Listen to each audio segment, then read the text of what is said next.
नवाजा जा रहा है। देखिए, देश को तोड़ने का जो सारा जिम्मा है और सारा आरोप जो है, या देश में हिंदू और मुसलमान के नाम की जो नफरत फैलाई गई है या फैलाई जा रही है, इसका सारा का सारा श्रेय जो जाता है वो सिर्फ एकमात्र और एक ही शख्स और एक ही व्यक्ति को जाता है, और वो है देश की मीडिया। 29 मई से लगातार अरुणाचल प्रदेश की सरहद से भारत मां के 2 वीर सपूत, भारत मां के 2 जवान गायब हैं, लेकिन देश की मीडिया आपको नहीं दिखाएगी। इसी को देशभक्ति कहा जाता है। शायद ये बात आपको भी नहीं पता है कि 29 मई से भारत देश के 2 जवान अरुणाचल प्रदेश के बॉर्डर से गायब हैं। उनका कोई अता, कोई पता, कोई सुराग नहीं है, लेकिन कोई भी देश की मीडिया, कोई भी चैनल, न्यूज चैनल्स उनके बारे में नहीं दिखा रहा है। इसलिए नहीं दिखाता है क्योंकि हिंदू और मुसलमान को लड़ाने से, हिंदू मुस्लिम करने से नेशनल चैनलों की टीआरपी बहुत उफान मारती है, और इससे जो बीजेपी के नेता हैं वो भी ऐसे चैनलों को प्रमोट और समर्थन करते हैं। मैं आपसे एक सवाल पूछना चाहता हूं कि क्या इस देश के अंदर नफरत इतनी बड़ी चीज हो गई? आखिर इस देश के अंदर मंदिर और मस्जिद में अंतर क्या है? क्या मंदिर के अंदर जुए का अड्डा चलता है या मस्जिद के अंदर शराब का ठेका चलता है? यह आप मुझे बताइए, मगर गोदी में मुझे आप इस सवाल का जवाब दीजिए।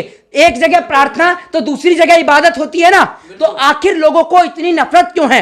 हिंदू भाइयों को मस्जिदों से नफरत क्यों है और मुसलमान भाइयों को मंदिरों से नफरत क्यों है? इस सवाल का जवाब दें। तो मैं इस सवाल का जवाब कुछ इस प्रकार दूंगा कि ना हिंदुओं को मस्जिदों से कोई दिक्कत है, ना मुसलमानों को मंदिरों से कोई दिक्कत है, लेकिन अगर किसी को दिक्कत है तो वो इस देश के नेताओं को दिक्कत है तो इस देश की मीडिया को दिक्कत है, बाकी और किसी को दिक्कत नहीं है। ये अपने चैनल की टीआरपी बटोरने के लिए पूरे देश को गुलाम बनाने में लगे हुए हैं। आपको मैं अगर एक बात बताऊं तो 1 करोड़ से ज्यादा भारतीय जो हैं वो खाड़ी के देशों में व्यापार करते हैं, खाड़ी के देशों में जाके काम करते हैं, कार्य करते हैं, जिससे भारत देश को जो है वो तकरीबन, मैं आपको बताऊं, कुछ डेटा मेरे पास में है और मैं ये आपको बताना भी चाहता हूं कि भारत को तकरीबन हर साल $55 मिलियन भारत भेजते हैं। ये हर साल भारत को $55 मिलियन भारत भेजते हैं, और 1 करोड़ भारतीय जो खाड़ी के देश में, ये आपको नॉर्मल से डाटा बता रहा हूं, लगभग 1 करोड़ भारतीय तो है ही हैं जो खाड़ी के देशों में जाके व्यापार करते हैं या वहां काम करते हैं, जिससे भारत देश को हर साल $55 बिलियन का फायदा होता है और $55 मिलियन मिलते हैं। बिल्कुल।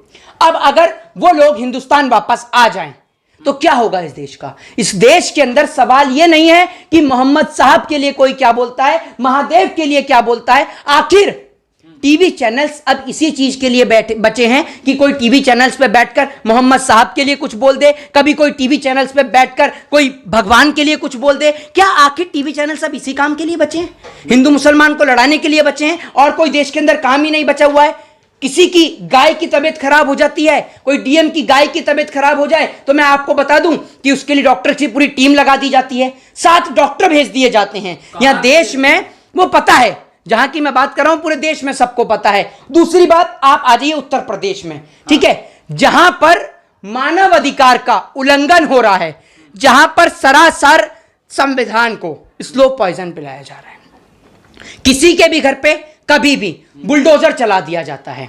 बुलडोजर, इस टाइम पर मैं बुलडोजर को लेकर यह कहना चाहूंगा, मैं खुद एक कानून का छात्र हूं, मैं कानून को मानने वाला व्यक्ति हूं, मैं लॉ का छात्र हूं, मेरे को नहीं बोलना चाहिए, लेकिन आज मैं यही कहूंगा कि कोर्ट को भी 1-2 दर्जन बुलडोजर ले लेने चाहिए। भले ही उधार ले, रेंट पे ले, लेकिन बुलडोजर ले लेने चाहिए। अरे भैया, बुलडोजर ही समाधान है तो न्यायपालिका क्यों बनवा रखी है आपने? दूसरी बात यह कि Muslim law, according to Muslim law, अब आप पूछेंगे वो जावेद जी के ऊपर जिनके घर पे बुलडोजर चला है, ठीक है ना, तो अकॉर्डिंग टू मुस्लिम लॉ ये कहता है कि आप किसी भी घर पर, अगर किसी के घर की registry, according to Muslim law, मैं आपके साथ पॉइंट्स के साथ बात करूंगा, मुस्लिम लॉ ये कहता है कि आप किसी के घर पर, अगर किसी के घर की रजिस्ट्री, किसी के घर का मकान जो है वो उसकी वाइफ के नाम पर है, तो महिला के नाम पर है, तो वो पुरुष के नाम पर नहीं हो सकता है, तो आप उस पर बुलडोजर कैसे चलाया?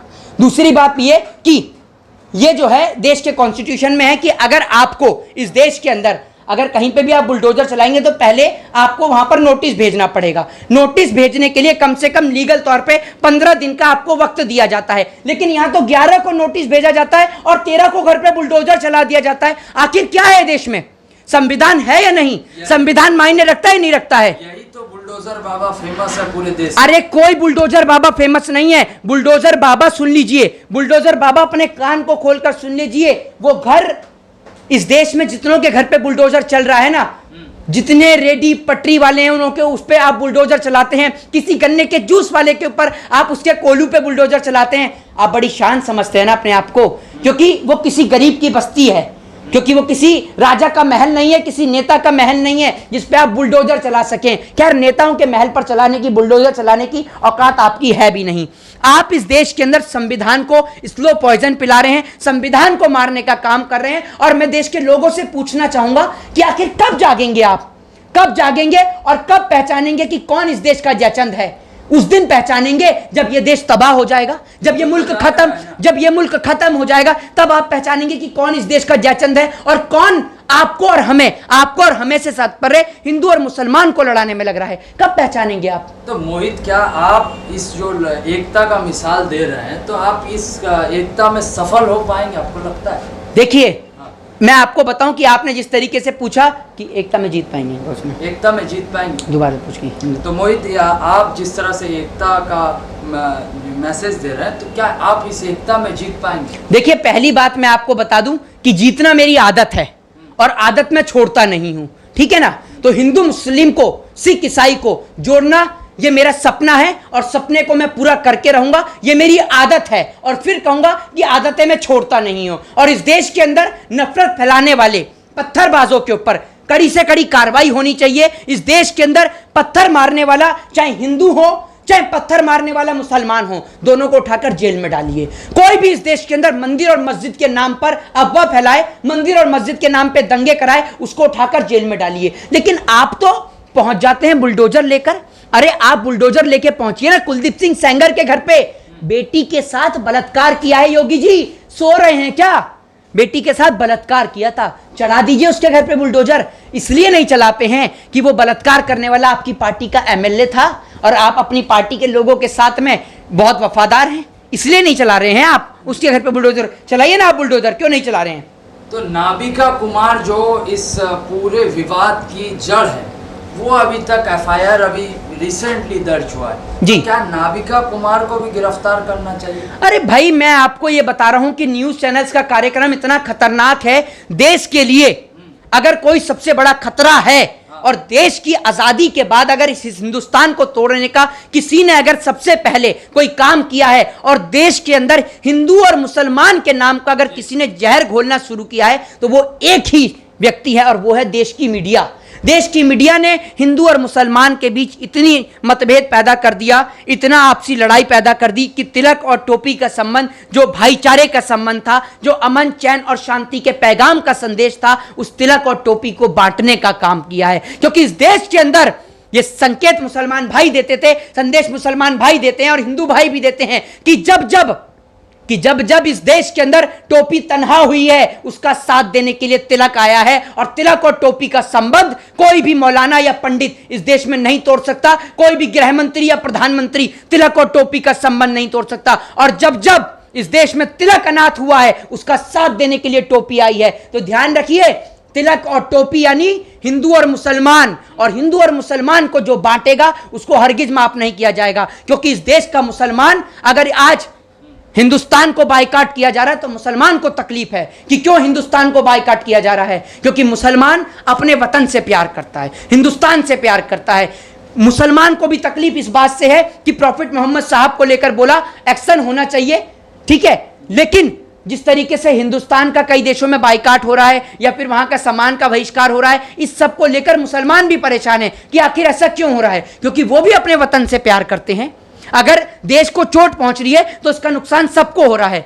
देश के अंदर जो हम लोग टैक्स पे करते हैं, पहले उन नफरत लोगों को जवाब दूंगा इसका कि जो भी लोग देश में दंगा फसाद करते हैं, पत्थर फेंकते हैं, पुलिस को मारते हैं, आर्मी के ऊपर अटैक करते हैं, तो पुलिस आर्मी आपकी और मेरी सुरक्षा के लिए बनी है, उसके ऊपर आप अटैक ना करें। दूसरी बात, सेकंड पॉइंट ये कि आप सरकारी संपत्तियों को नुकसान पहुंचाते हैं। कहीं भी संविधान में ये नहीं लिखा है। आप आर्टिकल 19 आपको हक और अधिकार दे रहा है प्रोटेस्ट करने का, शांतिपूर्ण तरीके से प्रोटेस्ट करिए, लेकिन आप प्रोटेस्ट के दौरान जो सरकारी संपत्ति को तोड़ते हैं उससे नुकसान भारत देश का होता है। इससे नुकसान भारत देश की जो क्या कहते हैं इकोनॉमी है उसके ऊपर पहुंचता है। तो आप भारत देश की संपत्ति को ठेस मत पहुंचाइए। जिसने आपकी भावना को ठेस पहुंचाया है उसको आप ठेस पहुंचाइए, कानून और संविधान के दायरे में रहकर। जिस तरह से अभी रिसेंट एक खबर आ रहा है कि बंगाल पुलिस ने जो है नुपुर शर्मा को जो है नोटिस भेजा है जी, क्या लगता है बंगाल पुलिस क्या मैसेज देना चाहती है? देखिए मैं बंगाल की धरती पे ही खड़ा हुआ हूं, सीधे तौर पे आपको बता दूं, और बंगाल में जो है वो हिंदू और मुस्लिम के नाम के कोई राइट्स नहीं होते। और यहां का मुझे एक सीन याद भी है, मैं बंगाल का, कि आपको बता दूं, अभी कुछ टाइम पहले एक गोदी मीडिया का पत्रकार यहां पर आया था, और वो खबर कई जगह पे आपने देखी भी होगी, सोशल मीडिया ने दिखाई थी। तो एक गोदी मीडिया का पत्रकार यहां आता है, और वो होली और शब्बे रात एक ही दिन की पड़ी थी, आपको याद हो तो शब्बे रात एक दिन पहले थी और होली एक दिन बाद थी। तो एक गोदी मीडिया का पत्रकार आता है, यहाँ चुनाव के वक्त की मैं आपको बात बता रहा हूं, तो वो यहां आकर ये कहता है एक मुसलमान से कि आप तो मुसलमान हैं और आप मुसलमान होकर होली खेल रहे हैं। तो वो मुसलमान उसको जवाब देता है कि जब मेरे को कोई आपत्ति नहीं, क्योंकि ये मेरा भाई है, अगर इसको खुशी होती है मेरे होली खेलने से, मेरे रंग लगाने से, तो मैं अपने भाई को खुश देखना चाहता हूं, आप हमें क्यों बांट रहे हैं? तो वहीं उस मीडिया वाले को मुंह तोड़ जवाब दिया गया और उसे भगाया गया। ये मीडिया इस देश में जहर घोलने का काम करती है, हिंदू मुस्लिम को तोड़ने का काम करती है। तो देश के लोगों से कहना चाहूंगा, एकता, अनेकता, अखंडता के साथ भारत देश को एक करिए, और भारत देश जैसे पहले था उसको पहले जैसा भारत बनाइए, क्योंकि भारत देश को वैसा भारत मत बनाइए कि जिस भारत को आजाद कराने के लिए न जाने कितनी माओं ने अपने बेटों को खो दिया, तो ऊपर बैठे राजगुरु सुखदेव और भगत सिंह भी ये सोचें कि हमने किसके खातिर फांसी का फंदा चुपा। उन लोगों के लिए जो आज हिंदू मुसलमान के नाम पर लड़ रहे हैं और एक दूसरे का गला काट रहे हैं, क्या इसी दिन के लिए हमने आजादी का सपना देखा था? इससे अच्छे तो हम गुलामी की जंजीरों में थे, गुलामी की जंजीर में एक तो थे, हिंदू मुसलमान के नाम पे बटे तो नहीं थे, लेकिन आज तो हम हिंदू और मुसलमान के नाम पे बट गए, सिख और ईसाई के नाम पर बट गए, गुरुद्वारे और चर्च के नाम पे बट गए, मंदिर और मस्जिद के नाम पे बट गए। क्या यही हिंदुस्तान था? क्या यही भारत था जिसको लोग पूछते थे, जिसकी लोग मिसाल देते थे, देते हैं, और हम चाहते हैं कि ये मिसाल देते रहें कि वो देश है भारत जहां मुसलमान और हिंदू एक साथ रहते हैं, जहां दिवाली और रमजान मनती है। जब पूछा जाता है ना, कि एक बच्चा पूछता है अपने पिता से कि पिताजी ऐसा कौन सा देश होगा जहां पर दिवाली पर जो है वो वहां पर बम भी फूटे, दिवाली भी बने, रमजान भी मने, वहां पर चर्च में मोमबत्ती भी जले, गुरुद्वारे में वाहेगुरु जी के सामने सब मत्था भी टेकें, तो वो कौन सा देश है जहां आपको मंदिर, मस्जिद, चर्च और गुरुद्वारा मिले?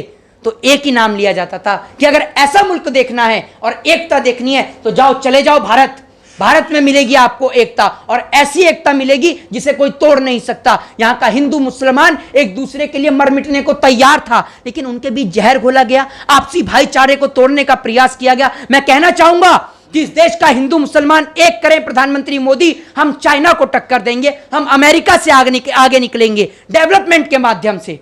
और हम किसी देश से हथियार क्यों खरीदेंगे? क्योंकि हमें हथियारों की जरूरत ही नहीं। हम इस देश में प्यार का संदेश देते हैं, हम इस देश में नफरत का संदेश नहीं देते। लेकिन हमारे प्रधानमंत्री तो इतना सब कुछ होने के बाद भी चुप्पी लगाए बैठे हैं, जैसे इन्होंने मौन व्रत धारण कर लिया है। आपकी चुप्पी, अगर आप बोलेंगे तो आपके बोलने से देश में अमन, चैन और शांति हो सकती है। मोदी जी, आप बोलते क्यों नहीं है? आखिर आप चुप क्यों हैं? क्या आप आखिर यही बोलेंगे कि आप जेब में बटुआ रखते हैं, नहीं रखते हैं? देश की मीडिया प्रधानमंत्री से सवाल करती है कि आप जेब में बटुआ रखते हैं, नहीं रखते हैं। कुछ एक्टर जो ऐसे हैं जो मोदी जी से पूछते हैं कि आप आम चूस के खाते हैं, काट के खाते हैं? तो मोदी जी, आप प्रधानमंत्री इन्हीं सवाल जवाब देने के लिए बने हैं कि आम काट के खाते हैं, चूस के खाते हैं? देश की एकता के लिए बोलिए, देश के लोगों के लिए बोलिए, और जीना है तो मंदिर और मस्जिद के लिए नहीं, हिंदुस्तान के लिए जीजिए, अपने भारत देश के लिए जिए, अपने तिरंगे के लिए जिए, और अगर मरना है तो अपने भारत देश के लिए मरिए, अपने मुल्क के लिए मरिए, किसी जाति, किसी धर्म, किसी मजहब के लिए नहीं। और ये मंदिर और मस्जिद की जो दीवारें हैं ना, ये कब तक इस देश के लोगों को बांट के रखेंगी, ये हम भी देखते हैं। एक दिन ऐसा भी आएगा कि जब लोग मंदिर और मस्जिदों की दीवारों को तोड़कर एक बार फिर आपसी प्रेम और भाईचारे का संदेश देंगे, एक बार फिर अपने आप को गले लगाएंगे, और एक बार फिर लोग इस हिंदुस्तान की मिसाल देंगे। और ये मिसाल जब कायम हो पाएगी, ये सब कुछ तब पॉसिबल है जब इस देश की गोदी मीडिया को मुंहतोड़ जवाब दिया जाए। वो मीडिया जो लगातार नफरत फैलाती है, नफरत के जरिए पूरे देश को बांटती है, पूरे देश में अपनी टीआरपी बटोरने के लिए, अपने पैसे लेने के लिए। अब एक पत्रकार, धीरे धीरे आप देखते हैं, एक पत्रकार चलते चलते एक नॉर्मल गाड़ी से चलता है, कैब से चलता है, धीरे धीरे वो ऑडी में चढ़ता है, मर्सिडीज में चढ़ता है, लैम्बोर्गिनी में चढ़ता है, फरारी और जगुआर में चढ़ता है। क्या इनकम टैक्स वाले उससे पूछते हैं कि आपके पास इतना पैसा कहां से आया? क्योंकि इस देश में नफरत फैलाने वालों को लाखों करोड़ों रुपया मिलता है, और प्यार देने वालों को सिवाय इस देश के अंदर गालियों के सिवा कुछ नहीं मिलता है। जी, सवाल पूछेंगे अगर मैं पूछूं शॉर्ट वर्ड में, मोहित शर्मा पैगंबर मोहम्मद से कितना प्यार करते हैं? मोहित शर्मा पैगंबर मोहम्मद से उतना प्यार करते हैं जितना मोहित शर्मा अपने वतन, अपने महादेव, अपने धर्म से करते हैं। जितना प्यार मैं अपने धर्म और अपने धर्म के इष्ट भगवान परशुराम और अपने भगवान महादेव से करता हूं, उतना ही प्रेम मैं मुसलमान के मोहम्मद साहब से भी करता हूं। उतना प्रेम, जितना प्रेम मैं गीता से करता हूं, उतना ही प्रेम मैं कुरान से भी करता हूं। जितना प्रेम मैं अपने मंदिर से करता हूं, उतना ही प्रेम मैं मुसलमान भाई की मस्जिद से करता हूं। और जितना प्रेम मैं अपनी मां से नहीं करता, उससे कई हजार गुना, कई 10,000 गुना ज्यादा प्रेम मैं अपनी भारत मां से करता हूं। और अगर मेरे को लड़ना है तो इस मिट्टी के लिए लड़ूंगा, किसी जाति, किसी धर्म, किसी मजहब के लिए नहीं। जय हिंद, जय भारत, वंदे मातरम।